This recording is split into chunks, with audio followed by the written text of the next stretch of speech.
let's see how it's done. Right there. There you go.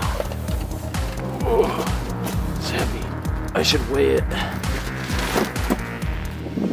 Been wanting to do this for a while, make a little bit of room. So I'm working with my HoloLens today on my Land Rover third row removal. I got all kinds of crap I like to keep in the truck. I don't use the 6th and 7th seat. I don't need a 7-seater, right? 7 seats is about 2 too many for me. 5 will do just fine. Nice. So, for example, if you forgot your tools under here, or maybe you'll start keeping more tools under there. That's what I'm gonna do.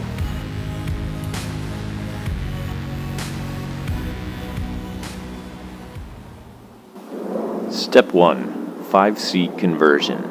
This Land Rover originally had 7 seats, but it is being converted to 5 seats to maximize storage capacity.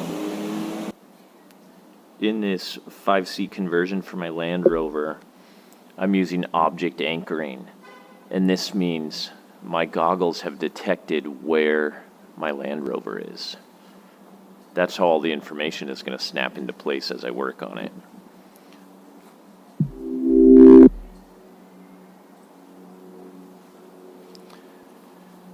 On the left here is the 7-seater configuration. Those are the back 2 seats in the third row.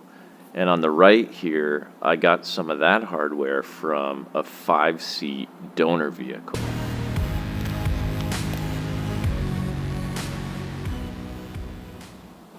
Step 2.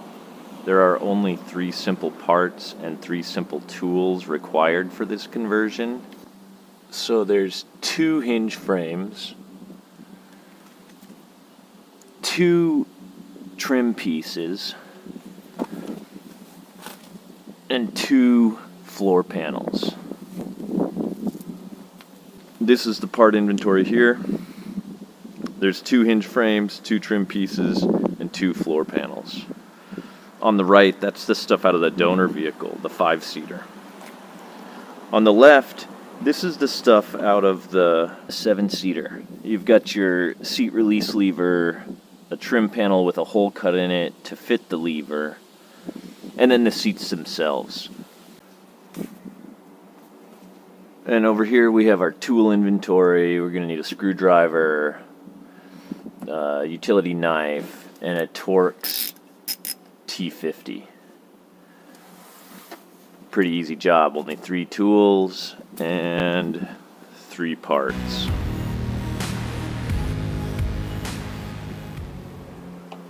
Step 3. Install the hinge frames using bolts from donor vehicle or reuse from seat bracket. Torx T50. So these are the 2 bolts we're going to use. And this is the bracket. It goes right here. You can see this alignment pin goes on that peg. But because this vehicle had seats, there's a carpet in the way. So we don't have to cut much to get this to line up. I'm just going to take this utility blade and cut right along the top of this sill here. We'll do it from this side. Just like that. And now this can lay flat in there. So over here it's a little bit different, but same idea applies. I don't have to cut quite as much. I'm going to cut through this piece, but this one's already kind of undercut, so I'm just going to cut a slot here. Might not even need to go all the way through.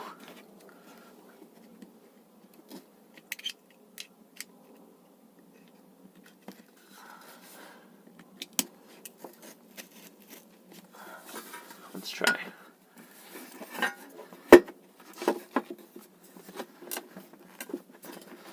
This one will just go all the way.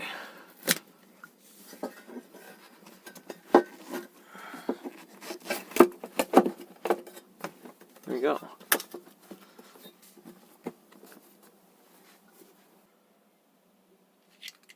Okay, that's all we need this for. Now we'll move on to this Torx T50. Get these going by hand.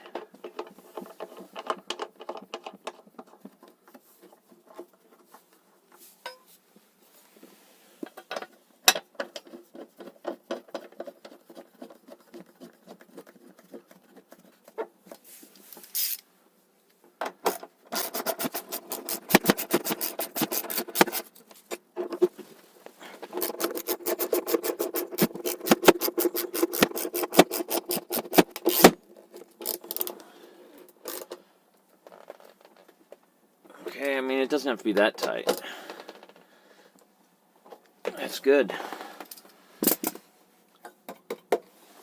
So, that's it for that step. Step 4. Remove third row seat levers so they don't interfere with the trim clips. Then snap the trim into place. Let me move this window and show you what I'm talking about. So there's 2 screws we gotta get out, and this lever system is going to be in the way because where this green arrow is, we got to snap down flush here. So this is from the third row, and it goes right here. And this is maybe a nice time to compare these. So on the left is the 7-seater, and on the right is the 5-seater.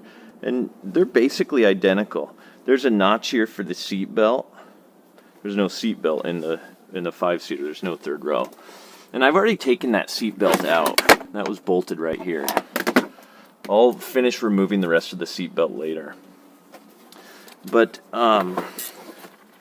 these things, they snap down the same way. They use these trim clips. There's 2 of them. And the third one is one of these slot type clips. So those are the 2 pieces. And in order for this to fit, you can see there's a cutout here. That cutout is what allows that unit to fall out there, but we're not going to have that. So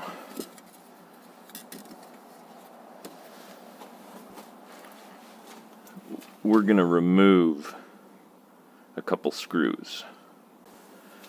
Okay, let's hop back in there so we can remove the bracket here. This is the seat release mechanism. These are the instructions for that. We don't have a seat, so we don't need that anymore. You can see it's just right in here. There's these 2 screws. One right here.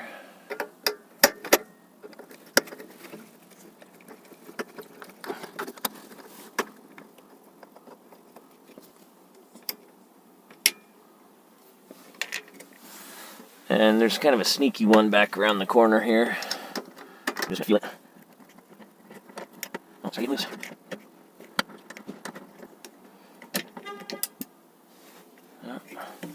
Just like that, it comes right back off. Now, so here's the 2 screws we took off, and alright, I think we're ready to snap it in. So this is what we removed from that bracket. Kind of goes right in here. You see this piece goes on like this.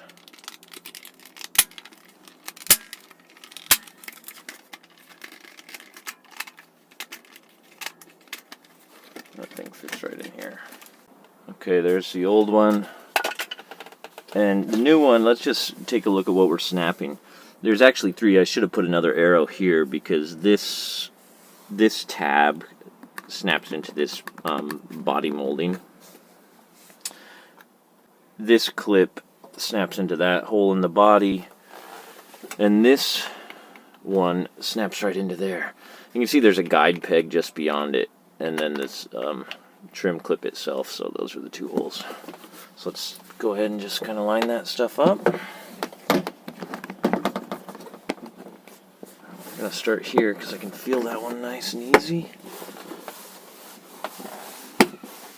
That's it. Okay. Yeah, it feels good. So that's all there is to it. Next step.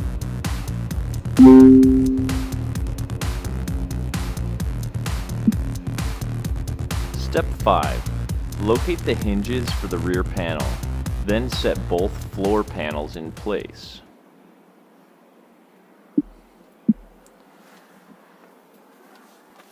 So here's the hinges kind of snap in on these tension springs, and they're held captive by the edge of that spring and inside here. So we just want to locate those things right there.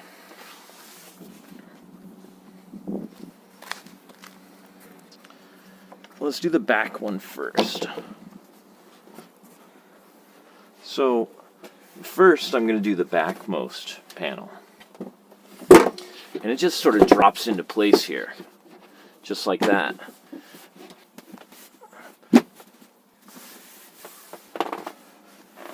Nice. So that's the back half.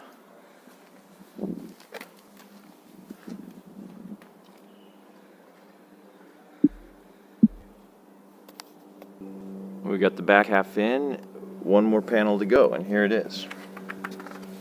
This one has a little grab handle here.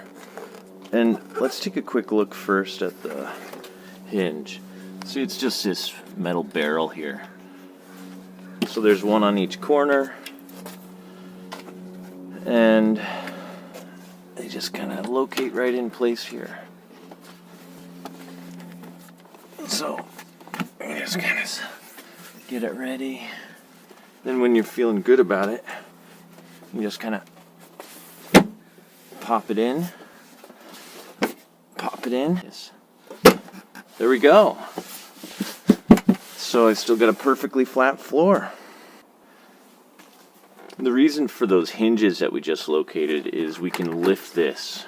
And here's how we're going to access stuff. So for example, if you forgot your tools under here, or maybe you'll start keeping more tools under there. That's what I'm going to do.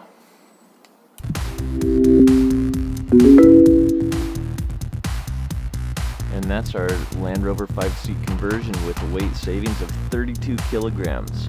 That's 70 pounds. It's pretty awesome.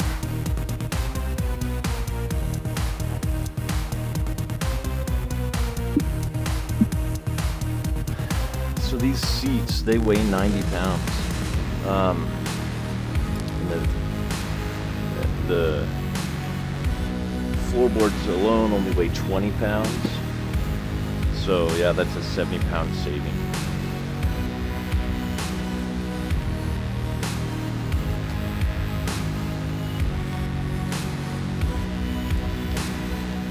Anyways, that's our 5-seat conversion. Go ahead and keep watching Slime Corp on YouTube if you want to see more stuff like this.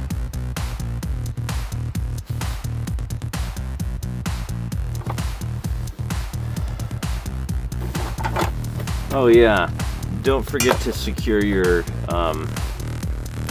cargo tie downs.